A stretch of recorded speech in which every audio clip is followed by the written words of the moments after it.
One of the reasons why new cars are so expensive now compared to maybe 5 or 6 years ago is because of the amount of technology that's packed into a new car. These technologies ultimately make our driving more fun, safer, and more enjoyable.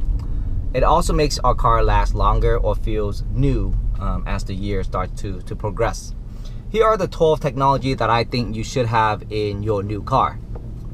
The first thing that comes to my mind is a navigation system. With a navigation system, you get also an LCD screen right in the middle of your console. And for some reason, this LCD just makes your car stand out and it makes it a lot nicer. I don't know if we're gonna use the navigation that much. I have a navigation system in my car. I don't often use it, but because of that, it just makes my car look nicer. The second thing I think you should have is a backup camera. This adds a level of safety to your driving experience, especially when you're backing out of your driveway or maybe maneuvering into a parking. With a backup camera, it just feels a bit safer and again more modern, because these are now standard, by the way, but if it isn't, then get one because it will make it a lot better. Third, adaptive cruise control. This is one of the very new technologies that are now becoming more standard in new cars, but there are 2016, 2017 models. There are those cars that are still consider these as an add-on. So what is adaptive cruise control? Well, this system allows you to control, the system controls your speed for you, which means that when you're on the freeway and you're cruising and a car in front of you slows down, then the car will automatically slow down for you, which means that you don't have to control the gas or the brake pedal. It does that for you using front cameras that it had. Usually a standard car will have 2 front cameras to detect that. Some will have 3, others will have 1, but generally they're pretty good and reliable system. They do come with different names though. For example, Subaru will call these adaptive cruise control setting their eyesight. Mazda calls it the eye active sensing technology. So the general name for them is adaptive cruise control. So just look for them and make sure you have that option. I think it's a pretty nice feature to have. Auto hold is also the fourth thing that I want to recommend. This is the ability for you to release the brake pedal, especially when you're at a red light, by activating the auto hold button.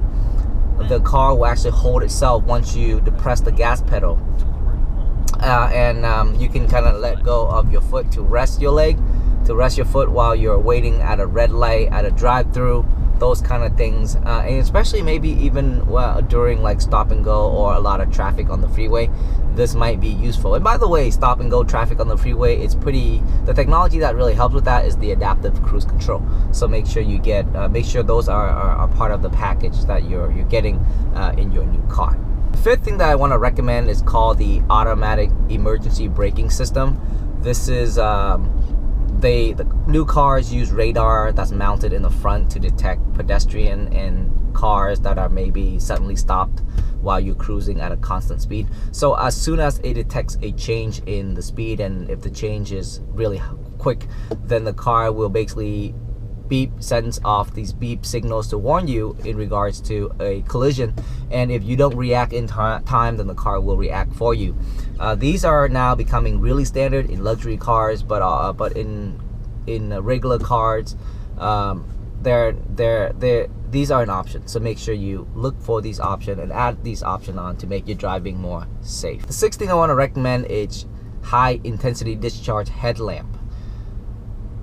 It's hard to notice that you have high intensity discharge headlamp during the daytime, but during nighttime, it makes not only you get a better view of the road, but it also makes the car a lot nicer. If you ever park next to a car, a BMW or Mercedes with high intensity discharge, you're gonna notice like a big difference in terms of their look. And these are available in almost every car that I can think of. So it's not only available in luxury cars. Ask for this option. If you can't afford getting an HID headlamp in your car, make sure you add this on because it will make your car feel new a lot longer. The seventh option that I want to recommend is called the Blindspot Detection. These are little sensors that are mounted on the left and the right side of the car to detect cars on the left lane and cars on the other lane, so that it basically helps you with lane changing. Another name that goes by is lane changing assist. So before you change lane, and if it sees a car to your left, and if you want to change to the left lane, then it will warn you the fact that there's a car in your blind spot, and that is not safe to change lane. I'm sure you have heard about this. It's becoming more common now, but again, it's not something that's standard in every car. It's standard in Lexus now, but still an option in many other cars. So get this, it will help keep you safer on the road. The ninth option that I want to recommend is the Knee Airbag. Now, I haven't really heard of the Knee Airbag until my sister-in-law, who got in an accident in her GS 2016. And the Knee Airbag really helped save her knee and her leg. She was involved in a head-on collision with another car going at 40 miles an hour. And she was very lucky that she made it out, not only alive, but her knee were actually saved by the Knee Airbag. So every time I buy a car now, or every time someone asks me advice on things to get in a car in terms of safety, I always recommend the Knee Airbag, especially for driver. The ninth thing I want to recommend is the lane departure warning. This system warns you whenever you're drifting into the left or the right lane. Especially when you're feeling really sleepy and you're driving when you're really sleepy on a long road trip, this could be very helpful, and it could avoid a major accident. Usually when I'm in the city, I tend to turn this feature off, but when I'm going on a road trip or somewhere where the driving is long, it's lengthy, then I will tend to have this option on, because I know that's gonna keep me safe in case I fall asleep on the wheel, which I never did, but it was nice to have. The 10th thing I want to recommend is the push start. The push start replaces starting your car with a key, and it makes the car look, again, more modernized. I think this was started by Lexus back in 2007 or 2005. I could be a little off on the year, but now it's becoming more standard in a lot of cars, especially luxury cars, and even with just regular cars, you can get this option as an add-on. And with a 2017 models and on, I think without this start-stop, it just makes the car look old. So get this feature if you can. I think you're gonna enjoy your car a lot more if you have this feature add-on. The 11th thing I want to recommend to get in your new car is the keyless entry system. Now, this system is a little bit different from having like a remote to unlock your car. It's not a major issue, it's not a big issue whether or not you get it, but I think it's nice to have.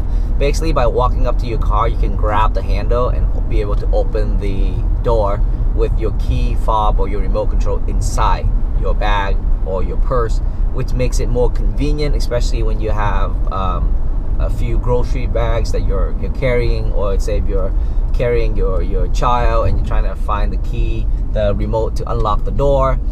This could add a little bit more convenient to it, and again, it makes the car more modernized. New cars are going to have these nowadays, and it will just make your car last a little bit longer in terms of its newness.